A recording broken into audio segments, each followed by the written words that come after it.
For the local hero, man of the moment, Adam Lipscomb. What a start this is for Steve Hine. Do you know what? He might be called a muffin man, but he made that look like a piece of cake. Thank you very much for getting us over 32,000 subscribers. Bullseye.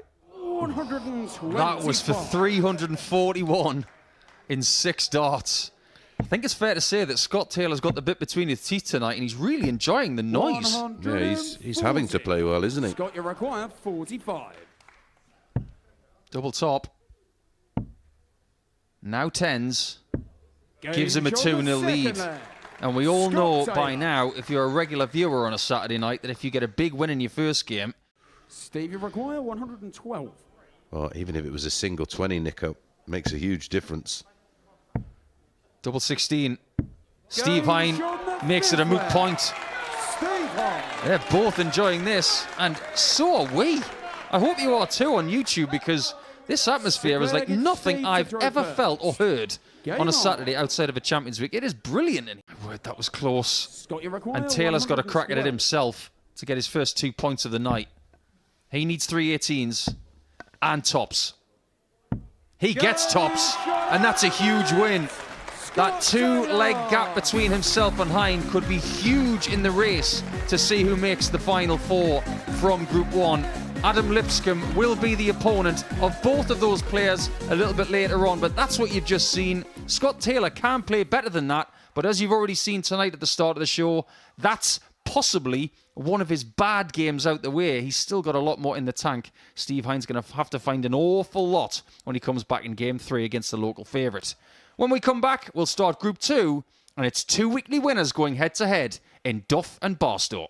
Neil was left frustrated to have lost to Chaz 4-3, but from 3-2 down, Chaz produced 2 beautiful 110 finishes.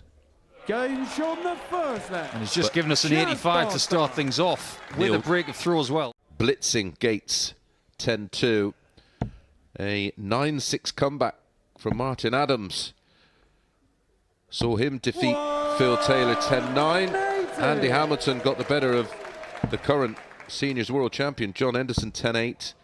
And Richard Rowlands defeated Robert Thornton in a last leg shootout 10-9. Yeah, some comeback there from Rowlands. It may have to be a comeback from Neil Duff if he lets Chaz run. However, this is the way you try and break back, isn't it? Imagine the decibels if this goes in. They will say, I was there. He's not there. My word. That was close. Yeah, we haven't seen one for a while, have we? We are due. And this is a time of year where people really start to kick into gear. Yep. For an 11 dart break back. Beautiful leg from Neil Duff. Studio locations in here, one with a camera in a board in where some of the players do some funny challenges as Barstow hits a second 180 for him and the 4th of this match. Here we go with tops again. Yeah, and that room was full of youth players earlier, wasn't it? The entire place is full. But is 95 fulfilled? Oh, it's right in the corner. It's the first hold-up throw of this match. Feel the tension. One dart at tops, and he's been here before in this match. Doesn't get it right. Could be hugely costly when we tot up the numbers and the leg difference at the end of this group. Because Chaz Barstow has won by 4 legs to 2. So in their head-to-head for the week, it's now 2-1 to Barstow. Duff would like another crack at him, and if he gets one, that will be good for both players, because it would mean they're both in the final 4.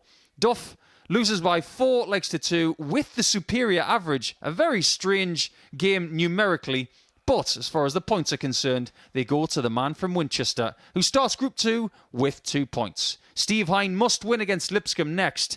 Bring on the noise, Adam. Bring on the noise. For he won the week, and then he would be runner-up to Luke Littler. Oh, Adam Lipscomb's had a head of result there because Steve Hine left himself on 162. He's crashed in 140 to leave double 10 to put us back on throw. Well, that's officially the loudest 140 I've ever heard in Portsmouth. This would be even louder if he gets his first leg. Make them happy, Adam. Make them happy. Make yourself happy. Game's on the third leg. Brilliant last start. Adam Lipscomb. Over to www.dartshop.tv. Come and be a part of this wonderful atmosphere. I think he's starting to enjoy this. I've not seen a game like this before in Portsmouth. This is being played in the right spirit. This is not mean against each other, but they both want to win tonight. And every single person who has found a ticket somehow to get here tonight, they're loving this atmosphere, as are we. This is borderline louder than any time we've ever had at Portsmouth. Oh, he's gone full on Luke Littler as the Muffin Man. Might have to go. Will have to go. 137. Well, just going to check if this place has got a roof. It might not have in a second.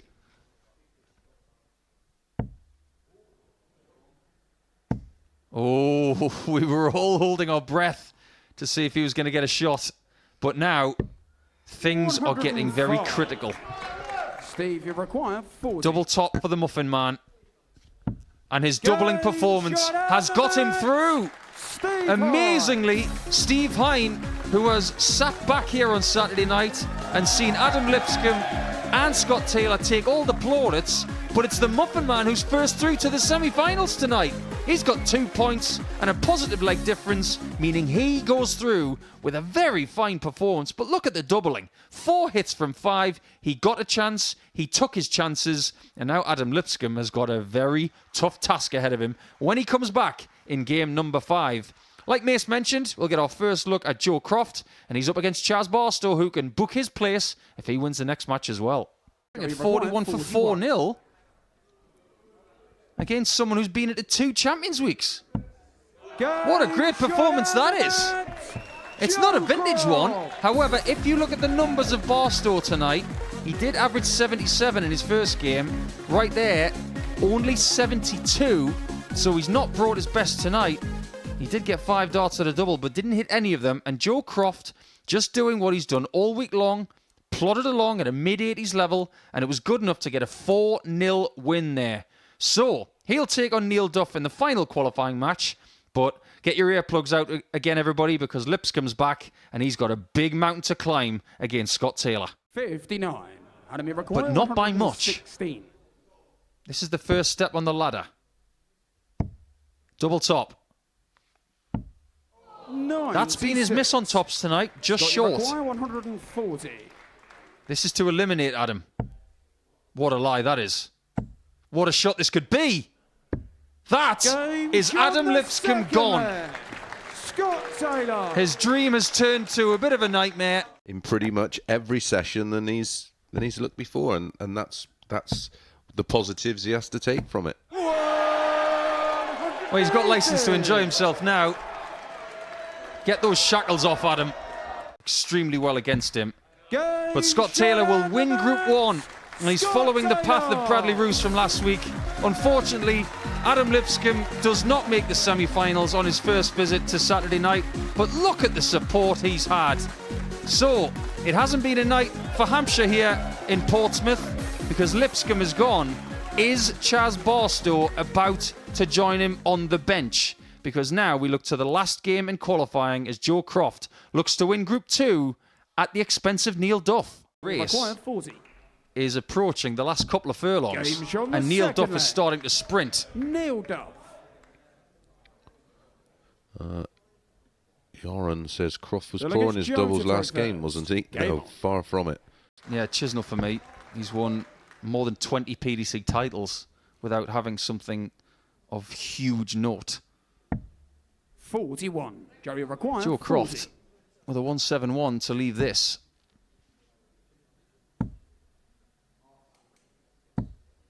No He'll be score. back, but still has not hit a double in this game from 6 attempts.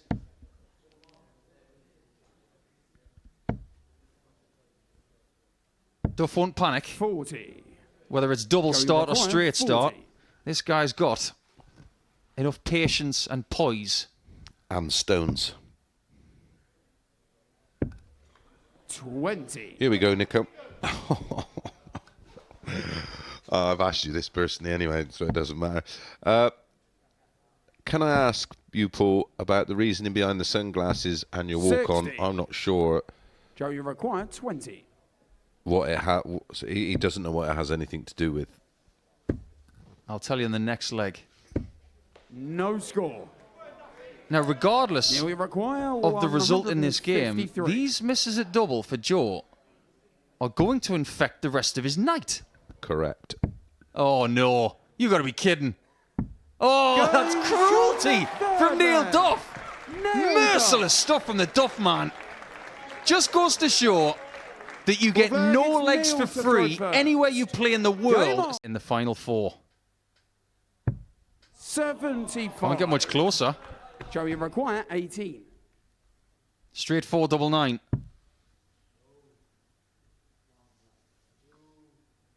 Mentally, he must be fraught at the minute. 4-4. 10. None. Now we require 16. 24. I think there have been padlocks on the doubles for Croft in this game.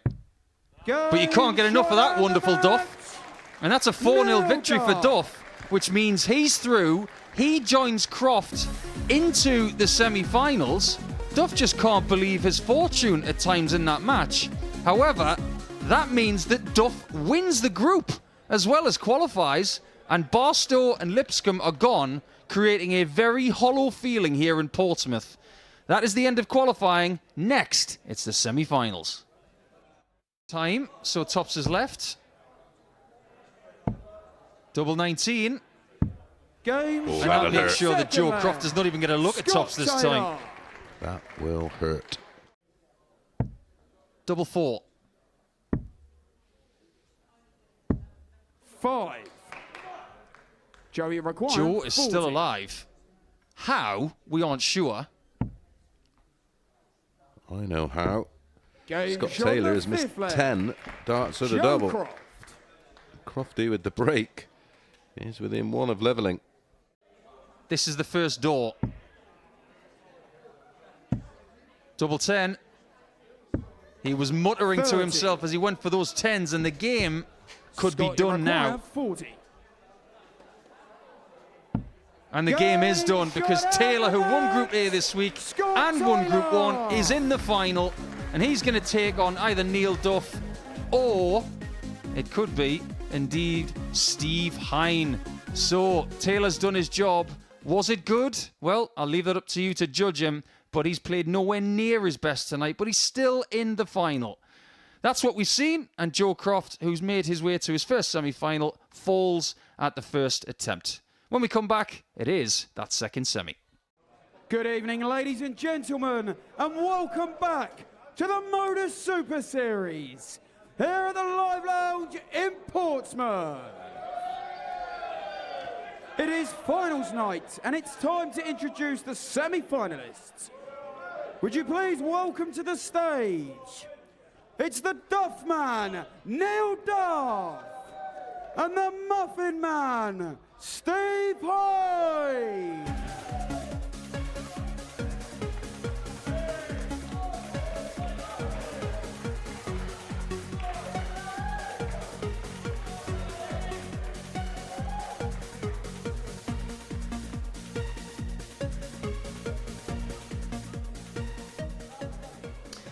Not traditionally, anyway. Game But look shot at the that. third Lots leg. of missed darts at double in this Nailed match. that. Well, that one's a beauty. Double 10. There it is. The Duff man is back in another final. Nailed that. He loves making the championship game in a weekly sense here in Portsmouth, but so does his opponent. This is about as big a final as we could possibly wish for in week 4. And Steve Hind just didn't show up in that game like he did in previous matches here tonight. Neil Duff with another 79 average like he did in the group stage. However, he's going to be in the final match tonight against Scott Taylor, and it's not far away. It's an original, 100. but it's more than a sequel. Double top for Duff. Game shown the first. That follows the script, Nailed at least up. the one that he's reading. Now we require 121. Somebody's kicking into gear. And his name is Neil Duff. That's what he does. Backs up the tum finish with a 1-2-1, averaging 103.66. What a start to the final this is. Be a Group B or Group C. Now we That clears require that up for you. 32. Double 16. And Game Duff is shown one the leg third away leg. from blitzing this final. Nailed Just up. won't be denied. One back. Oh dear. Oh, Game left it shown the late. fourth leg. An Scott ironic Taylor. celebration from Scott Taylor. Scott, you require 146. This may be his last turn. 122. His Now we require 76. mantle as the champion, Zweek champion, could be coming to an end, and it is, as Neil Duff with a beautiful 76 finish takes week 4 of Series 7, and he wins it with a 93.34 average, the second highest average of the night. The highest average of the night was from Steve Hine, 93.35. 11 scores of a ton or more, but look at the finishing. It was something we said just prior to the final. Scores for show, doubles for dough, and his doubling was immaculate, 100%, including that beautiful 1-2-1 finish, which was the start of the end for Scott Taylor. His reign as champion lasted only 4 weeks. Well, let's catch up with the champion. He's on stage. Neil Duff. Thanks, Mace. Yes, week 4 is in the books, and this is becoming a bit of a habit, isn't it, Neil? You won Double Trouble week, and you've got the knack of winning these finals after what was a difficult thing to do at the start of your Super Series career. Yeah, it's 3 months in a row now I've been down here and I've won. January I done the easy way, winning Group A and then back on Saturday night, but felt like I struggled all night. Didn't play anywhere near my best darts, but yeah, cream comes to the top. Sometimes you've got to win a different way. When you were playing Joe Croft earlier, he was missing darts at double, which seemed to be very key in you making the semi-finals. Yeah, but the thing is, I can't hit them for him. I have to take advantage when he does miss. I think you were at the lakeside whenever Jim McEwen the game. I still have the responsibility of taking charge of the game, which I think I kind of done well. The 153 was awesome, and I don't think I had a treble in that leg. But listen, you have to take the chances when they're given to you. If you don't, you're going to lose. I've got to ask you about that 153 because that really has been the catalyst for you possibly winning the whole night. How did it make you feel when that double 18 went in?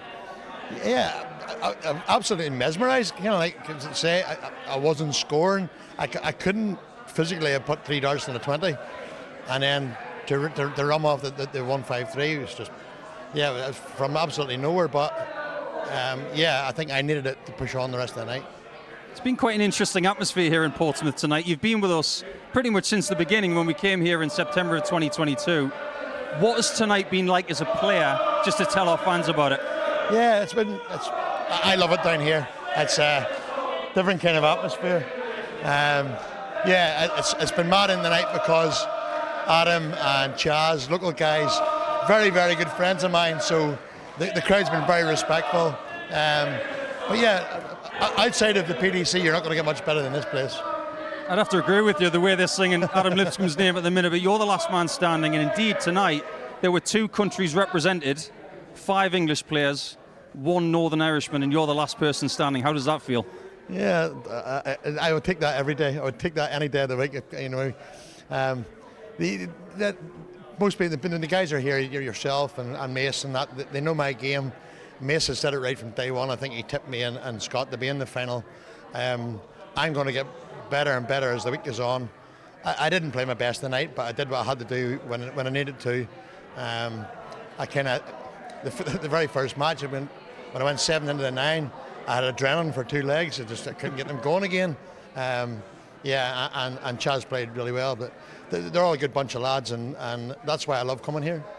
Unfortunately, you couldn't play in Champions Week in the previous series because of other commitments like the World Series. But at the end of May, we're definitely going to see you, aren't we? Absolutely, yeah, 100%. I'll be there. I'm not missing another one.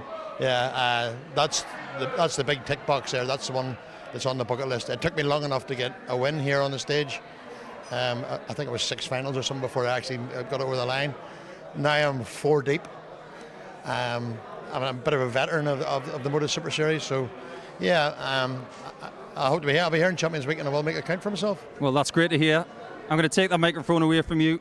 You've worked hard this week. Congratulations, because week number 4 belongs to you. Everybody, week number 4 belongs to the Duff man, Neil Duff.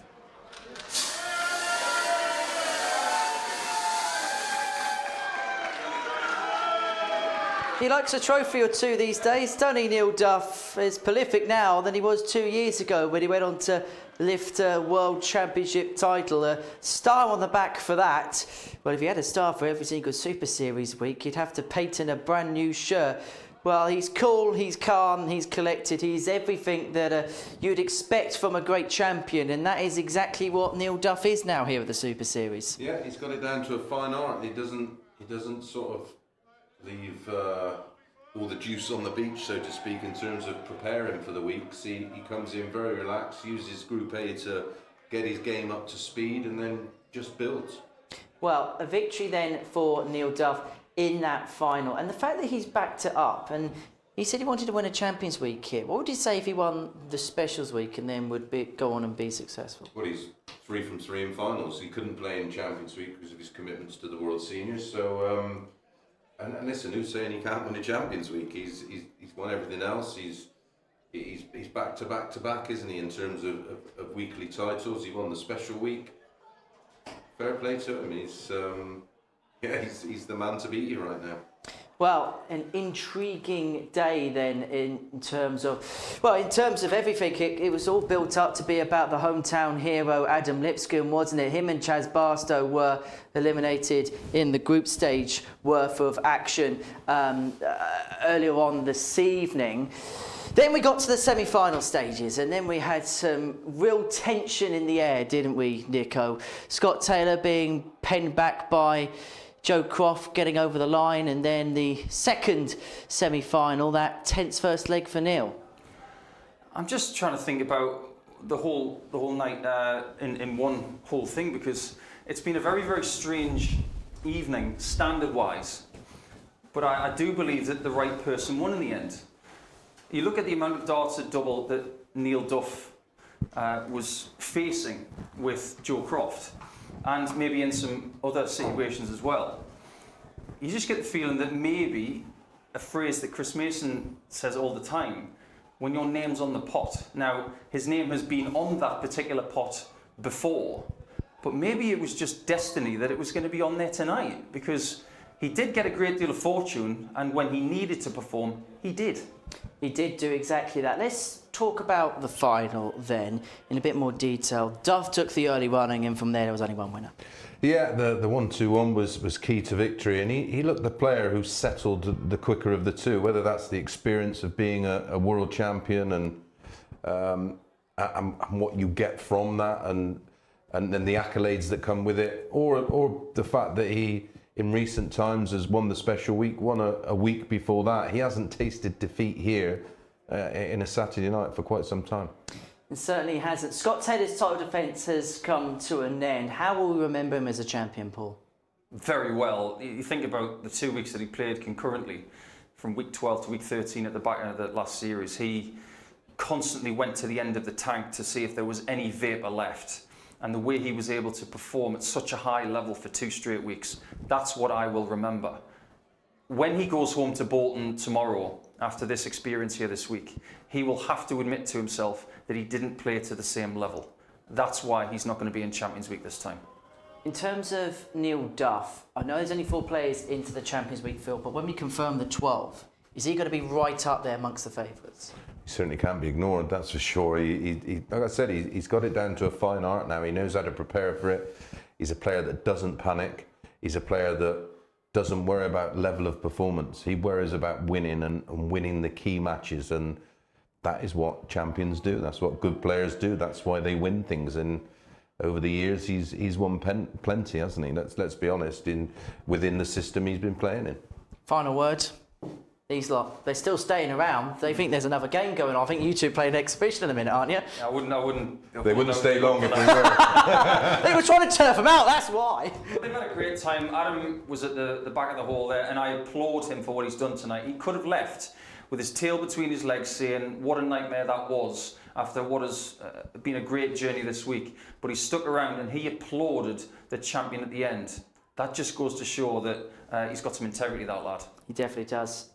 Gents, it's always a pleasure to be in both of your company, and we'll do it again sometime soon. Right, mates, thank you. Nico, thank you. Thank you to you at home for joining us well. Neil Duff's becoming a real perennial champion here, isn't he, at the Super Series? That completes a perfect hat-trick for him, and this time he's going to be going for the ultimate glory come May. Well, the roundabout continues here at the Super Series, and there will be more swings and turns come Monday morning. We're going to see a sniper who's hoping to be the sharpest shooter, a man who's won the Shoot for the Moon competition in 2024. Warby's going to be waxing lyrical, and Glenn Durrant's here as well. What's there not to like? See you Monday.